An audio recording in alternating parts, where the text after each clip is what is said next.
Welcome to Let's Talk UCA, the podcast where we connect, collaborate, and communicate with chiropractors from around the globe. I'm Holly, and in this episode, I'm joined by Laura Beaumont-Perry as we speak with Jess Hambly. Jess shares her journey into chiropractic and her passion for holistic care, exploring the role chiropractic plays within the wider healthcare system. We discuss the future of the profession in the age of AI, the importance of trusting the healing process, how we define health, and the impact chiropractic can have on individuals and communities. Okay, hello everybody. First things first, welcome Jess. How are you and where are you?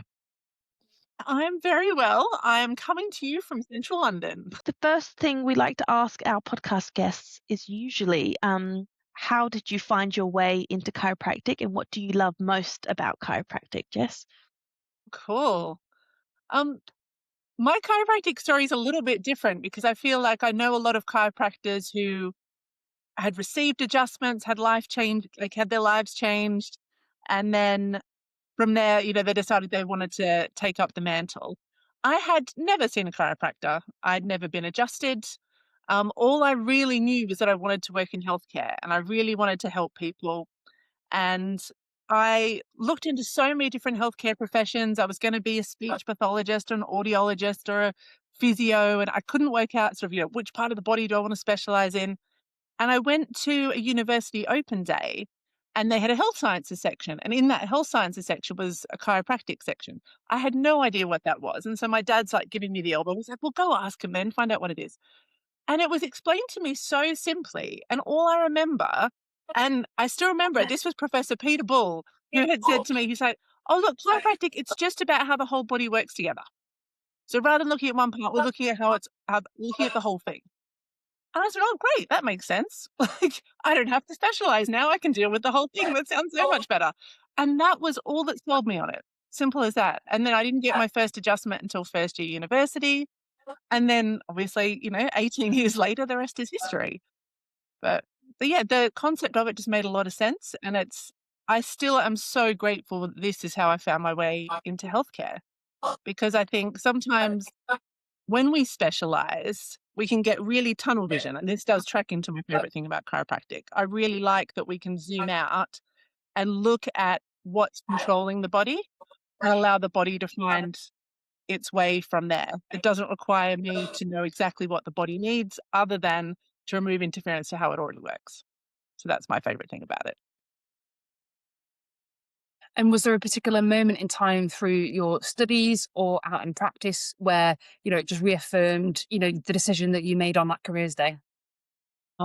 Yes, actually. I remember my first, we've all got a great collection of miracle stories. But my very first one, I was in Australia. I was looking after a family of 5 and I looked after the mum from her first pregnancy to the birth of her 3rd child. Beautiful, beautiful family. And one of their children had been diagnosed with hip dysplasia. And the mum's like, I don't know what to do. She's probably going to have surgery. She's going to have to be in the Pavlik harness. It's going to delay her milestones. And so I said, look, okay, well, from the time that it was diagnosed to the surgery was 6 weeks. I'm like, well, let's just get her body as ready for this process as possible, as healthy, as strong, as mobile, and then we can go from there. And working with babies, I mean, it's fabulous, isn't it? Because a little goes a long way. And I just, at that stage in my career, I just found what wasn't moving and moved it. Really, that was all I did for 6 weeks. And they took the baby into the hospital and the baby went under anesthesia. And then 20 minutes later, they came out and I'm like, oh, that was quick. And the surgeon's like, yeah, we retook the x-rays. Everything's fine. We don't need to do the surgery. We don't need to put the harness on. Take her home. And they were so grateful. And I just thought, oh my gosh, what a difference that's made to that child's development. And they were, just such special people as well in my career. So that was just all really special and heartwarming for me. I'll always remember that story. Yeah. I love the passion that came through then as well, telling that story. It's almost like it happened yesterday for you. That's really cool. Thank you. Yeah. So thinking about sort of the different families and different experiences that you've had and sort of that zoom in, zoom out kind of focus that you just mentioned, how do you sort of use that sort of day to day with yourself or with your current clients now that you're in the UK? That zoom out function. Mm, I think, yeah, that's a conversation that I have with people on the daily, really, because we get stuck, don't we? People come in and like, oh, but it's my knee, and oh, but it's my back, and oh, it's my shoulder. I was like, cool, but my job is really to check on the system that runs that. Like they're a shoulder specialist and they're a knee specialist, but if you're under chiropractic care, really what I want is the system that runs that to work. And because you can rub a sore tendon all day, and that tendon's still going to be sore if the tone of it is not being controlled by the nerves properly. mm, So I think that can be, and I find that's really interesting too for people to look at their health that way. Because I always find it really funny. You probably find this in clinic as well, when people come in like, I don't know, my neck's fine, but my shoulder is so sore. I'm like, oh, babes, your neck's not fine. Right? The thing running the shoulder probably isn't moving well. So I think it's important to teach people how that all works together, because otherwise you could end up going down this rabbit hole of having yourself a shoulder specialist and a knee specialist, and all of those things have their place. But sometimes, yeah, if the system running it's not working, you have this huge collection of healthcare professionals that are all trying to work in different directions, and it's expensive and it's frustrating. So, mm. yeah. And you just mentioned sort of, rubbing tendons and the tone. How do you explain that to people? How do you, and like the whole, it's not just your shoulder, it's your neck. How do you sort of bring it all together? Yeah, I think it really is just reminding people, everything that runs you's got to come from the top down. So if there are areas of your spine that aren't moving properly, then that just I like to, like, I really simplify it. I always call it a traffic jam. And we know that scientifically it's not really a traffic jam. It's all about how well your brain is seeing your body. But the simplest version that people understand is the traffic jam, right? Is if there's a traffic jam between your brain and your body, those messages aren't going to be as clear. Your body can't control things properly. So your body will always do the best that it can with the information that it has. And it can do that for a while, but eventually it will get tired. And once it's tired, that's when it feels like these kind of things come out of nowhere. And I always find that that's always it's easier to have that conversation when people are like, I don't know what happened. I didn't injure it. Mm. We deal with trauma a lot, but also we deal with a lot of, well, you know what I did? And then this thing just showed up. It's like, yeah, because you didn't do anything. Your body just got tired. Your body's, we need to retune what's going on. Yeah.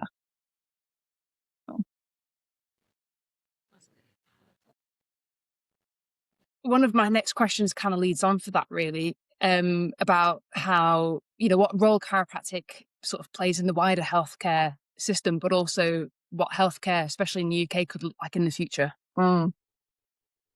Yeah. Is it like, what would we like it to look like? Or how do you, if you could predict the future predict the future, what would that look like? Right. I'd love to have that superpower. My ideal situation, obviously, I think COVID was a really good example of this, is when people couldn't get into hospitals. And our clinic where I was working at the time closed for the first 6 weeks, and then we got recognized as key workers and we opened back up. And the amount of people that came in who had never seen a chiropractor, but like, well, I can't get into the hospital. I can't get access to painkillers. I can't get access to my GP. I'm in pain, or I have swelling, or I can't move properly, but all I'm getting is a teleconference call. That must be so hard for any health professional to work something out from a teleconference call. So they needed to see a person. And that was really powerful, because I think that really started to unwind that whole, oh, well, if I can take a painkiller and the pain goes away, the problem's gone.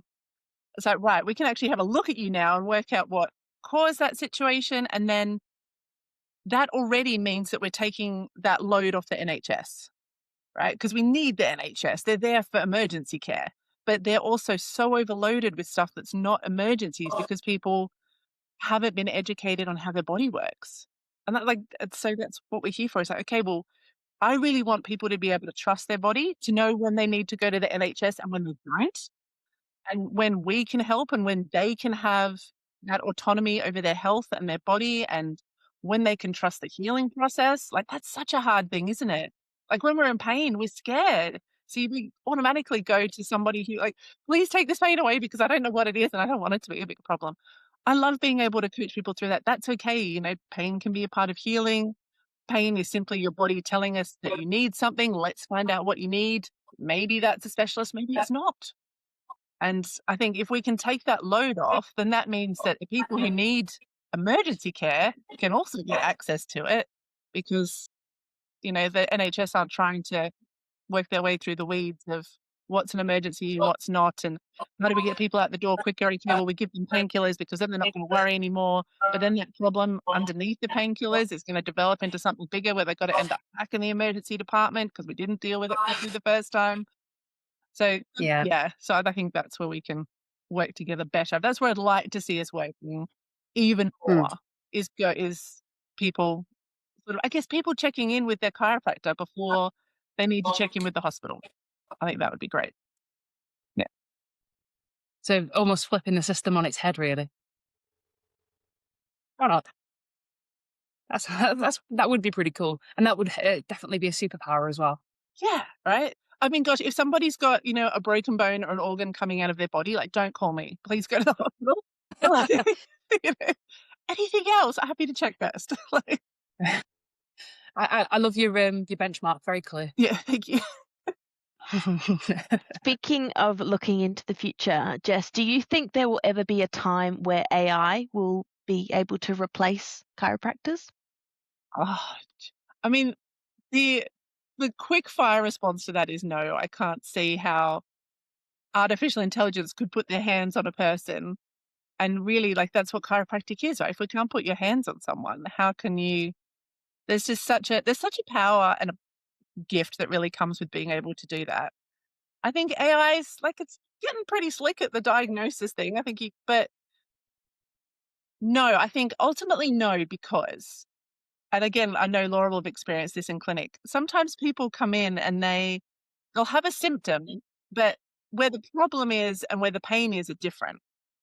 And you can put the pain into AI and the AI can go, okay, well, it does sound like your knee hurts. You could have a meniscal injury. You could have an ACL tear. You could have this and that. Often AI isn't able to go, oh, well, actually, it's because your neck's not moving. It's throwing your balance out. Your pelvis is stuck. Now you're putting more weight through one knee than the other and you loaded it on a run and now that's sore. So yes, you've got a sore tendon, but how did that start? I can't see AI being able to zoom out that far. I mean, AI is cool, but yeah, I can't predict it getting to that point. And I mean, that's from the, you know, a very clinical level. I think also, you know, if we get a little bit mushy, I think one of my favorite parts of chiropractic is getting to like love people and connect with people. And I think people get a lot out of that as well. Because again, sometimes going through overloaded systems, they don't get that connection with a person. I mean, I can't see AI really being able to replace that in a truly meaningful, powerful way. No. I have to agree with that, absolutely. Yeah.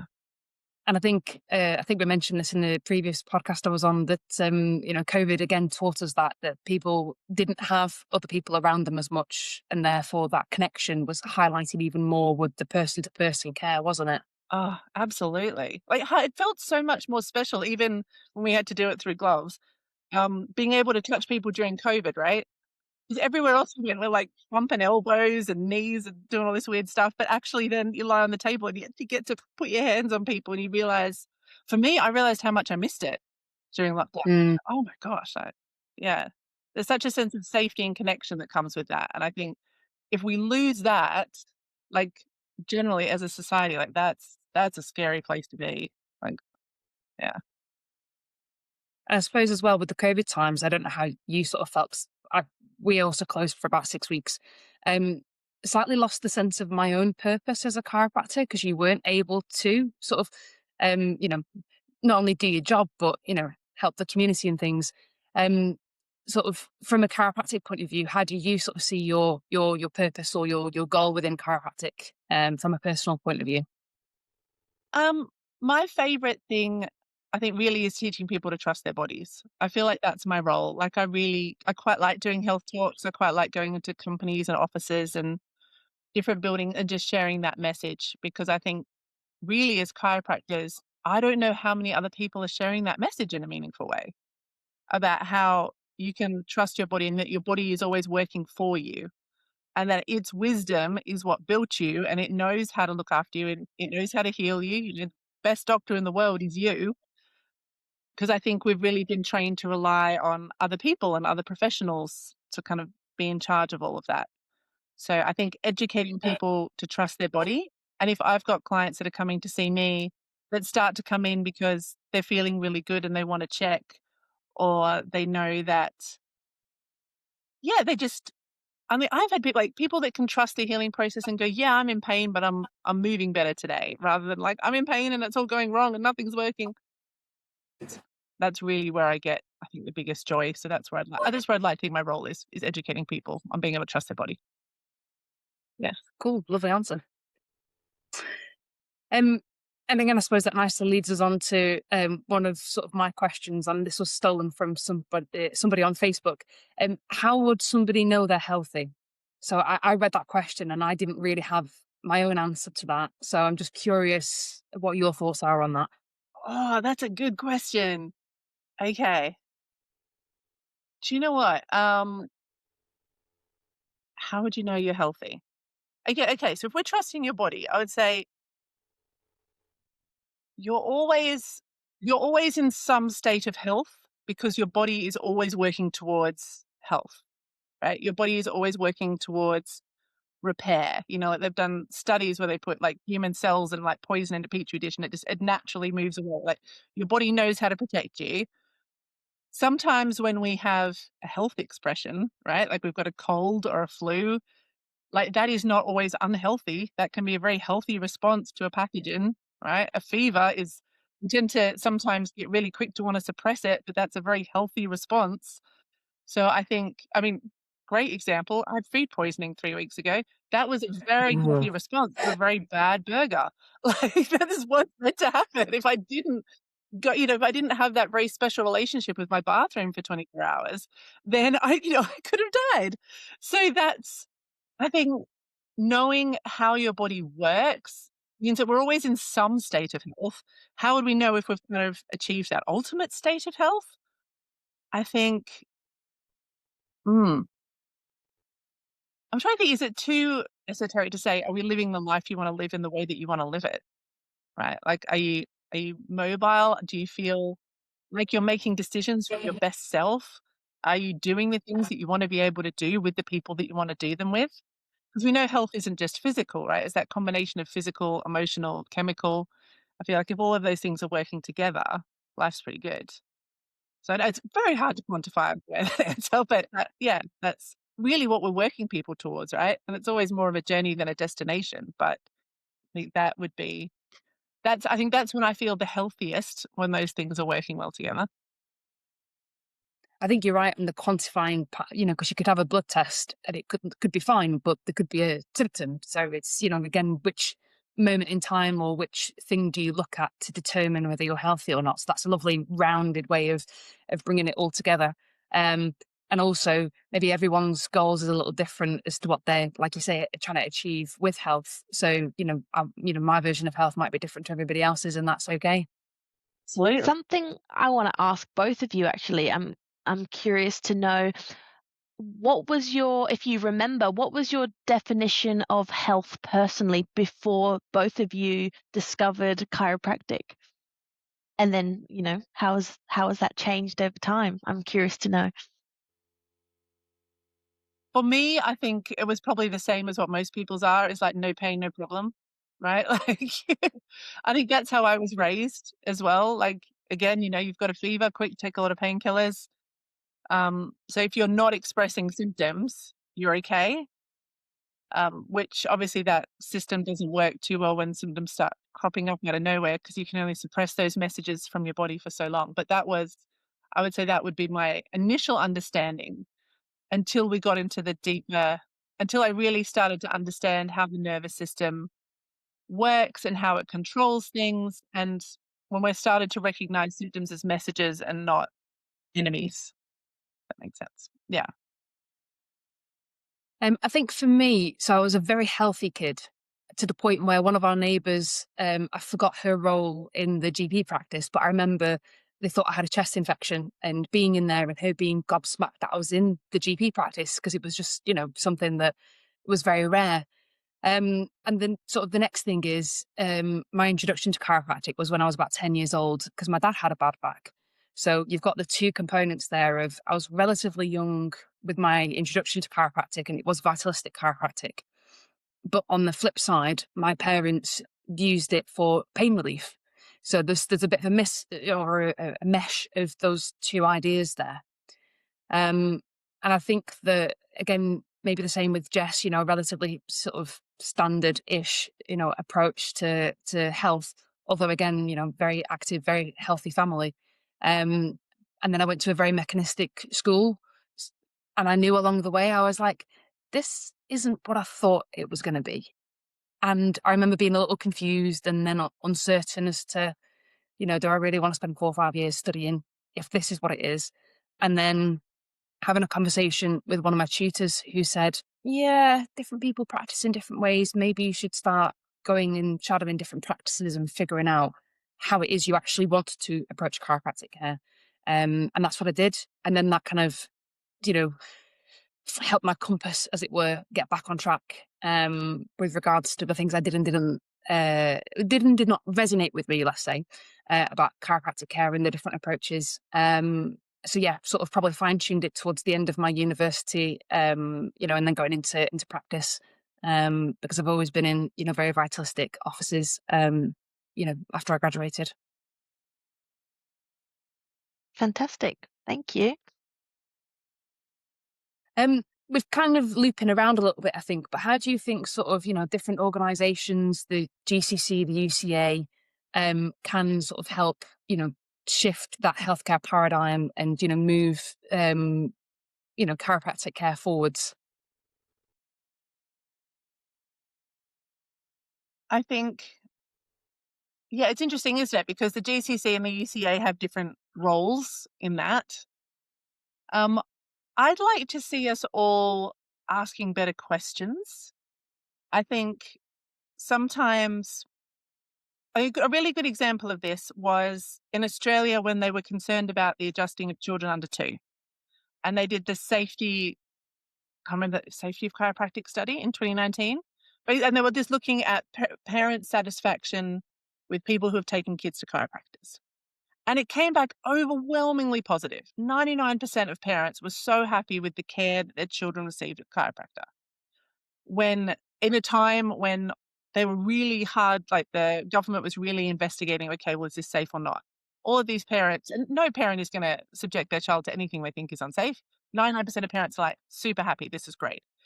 But then on top of that study, there was all of this, like 99% of people are happy, but the research isn't really there for how well it deals with colic or how well it deals with ear infections. So we're still going to put some restrictions in place. And I think, how do you measure, like you've got parents that are happy and that are seeing results in their kids, but we're saying, well, in a arbitrary number of visits, we're not seeing enough of a change in a certain condition for us to say this is working. I think, why aren't we asking questions? Like, so much of healing depends on so many different factors, right? We've all got a sense of bio-individuality. We're all under different stresses. We're eating different things.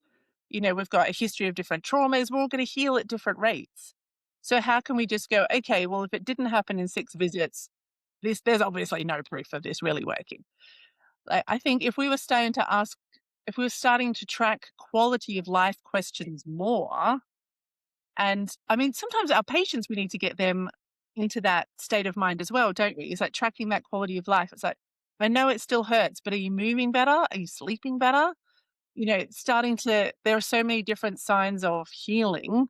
If we can start to be looking at that more rather than, trying to give a stock standard number of visits to everyone that says it's either working or not working, maybe then we could start to address all of the other things that impact our health and our healing rates sometimes, then I think people will start to look at health differently rather than just, I either have symptoms or I don't have symptoms. So I would like to see, I would like to see the GCC looking at things a little bit more that way, rather than, oh, they didn't get out of back pain in 6 visits, so you were wasting their time. It's just like, because this person's got a 30-year history of, of sedentary work and, not exercising and all of these other stresses that have been going on and gut issues. Like, of course, their healing time's different to, super active Laura who, like runs up mountains and might come in with some low back pain. So that is how I would like to see us. Yeah, I would like to see us looking at different aspects of health rather than just symptoms, no symptoms. Thank you. That was a very long way to get there, but that's what I'm looking for. Yeah. It was a detailed answer. I like it.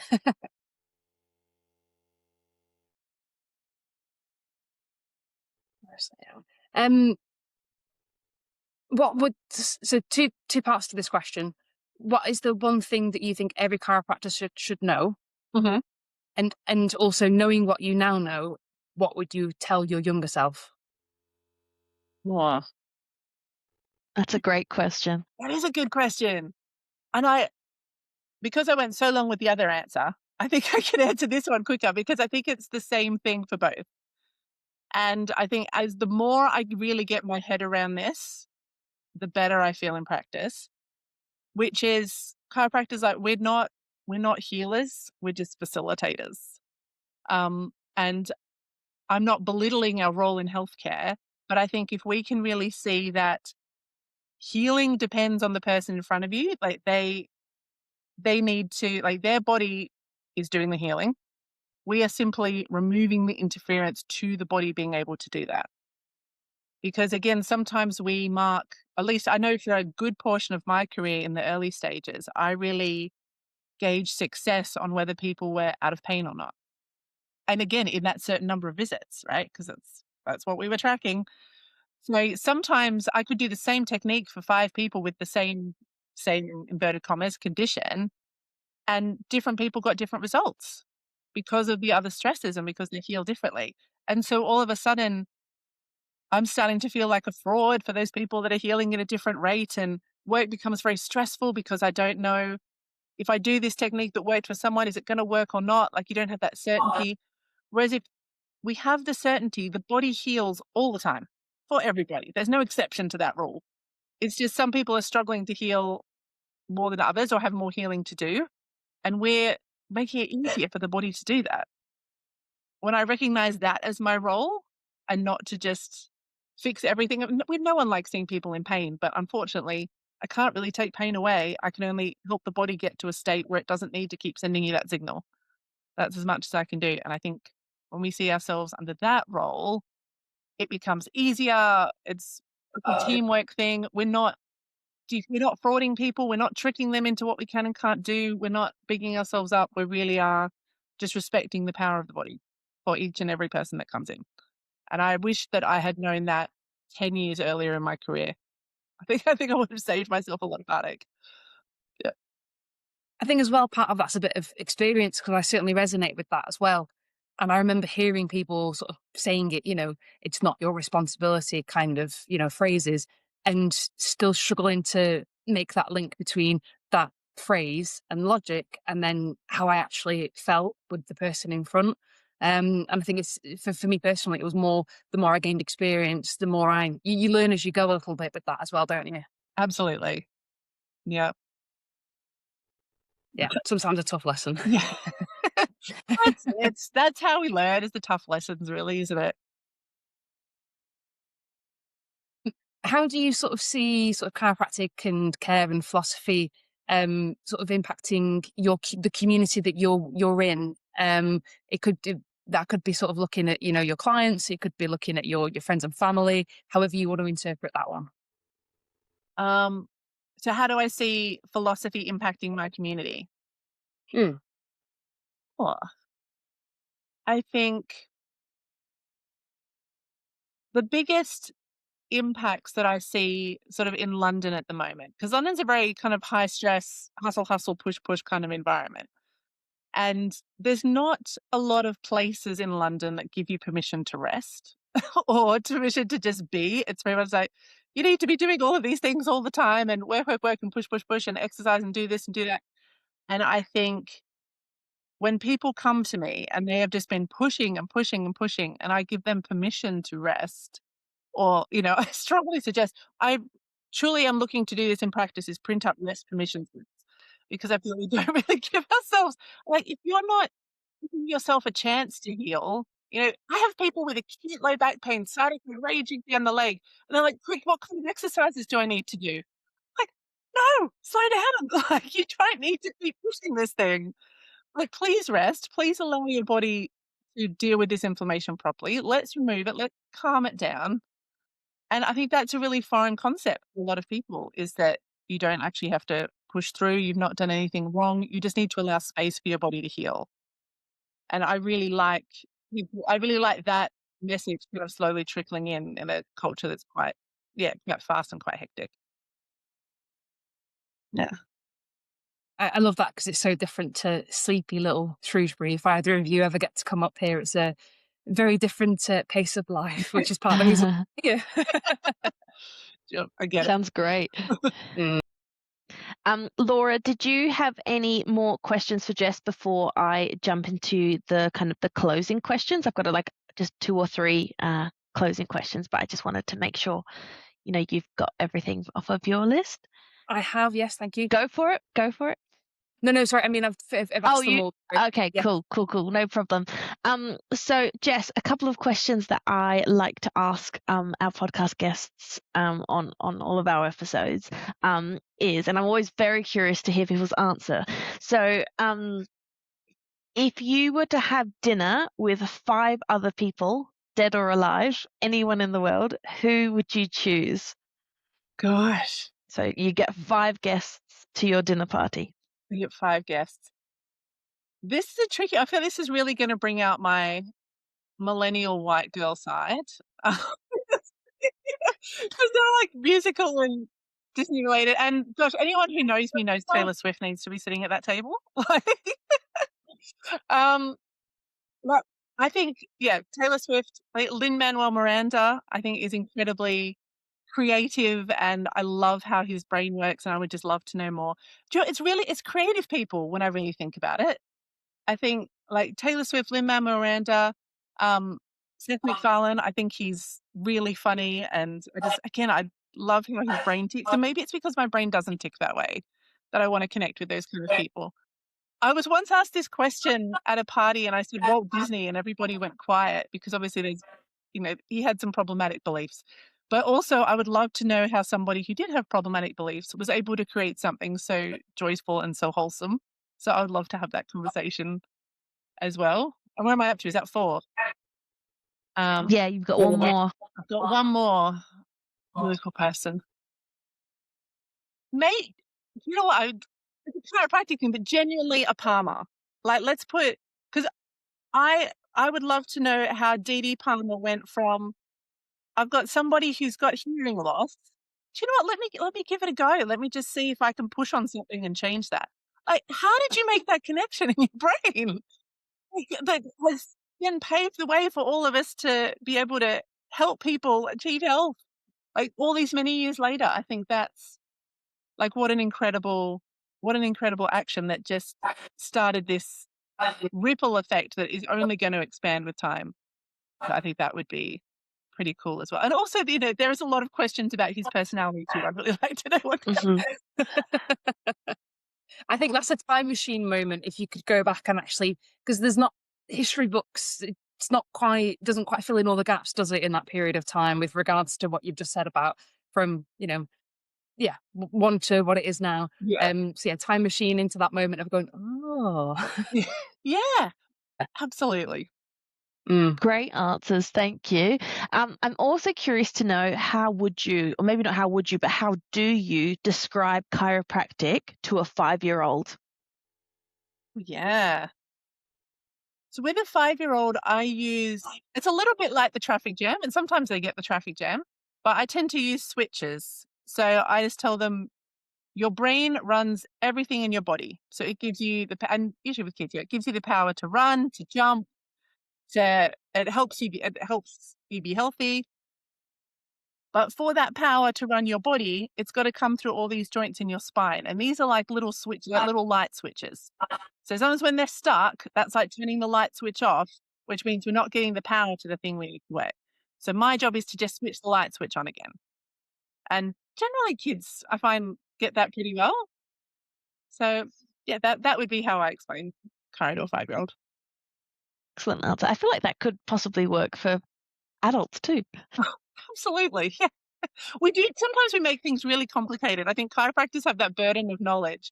And I've had moments like that where when I hear chiropractic explained in a different way, because you're right, chiropractors are great at finding all these different ways to explain the same thing. Then I'll take that or I go to a seminar and I start to really understand the neurology of how all of this works. And you take that into clinic and I'm like, what? So can you help or not? So, oh, sorry. Yes. Yeah, I've just made it hard, but actually it's really easy. Amazing. And my final question is, if you could just finish this sentence for me, chiropractic is... Chiropractic is, so I knew this one was coming and I went to Stevenson's textbook because I want the proper definition and I want to make it word perfect. So I'm going to read that. Okay. I think sometimes we, get a little bit stuck in, what's chiropractic for me, but let's go back to what chiropractic is. So chiropractic is a philosophy, science, and art of things natural, a system of adjusting the segments of the spinal column by hand only for the correction and cause of dis-ease. That is what chiropractic is. Perfect. I can say it better than that. So perfect answer. And once again, Jess and Laura, thank you so much for joining us. Thank you. Thank you. That was really fun. We should hang out more. We hope you enjoyed today's episode of Let's Talk UCA. Your feedback will help us deliver new topics and guests for future episodes. The bios of the interviewee and co-host, along with our contact links, are included in the show notes below. Thank you for listening.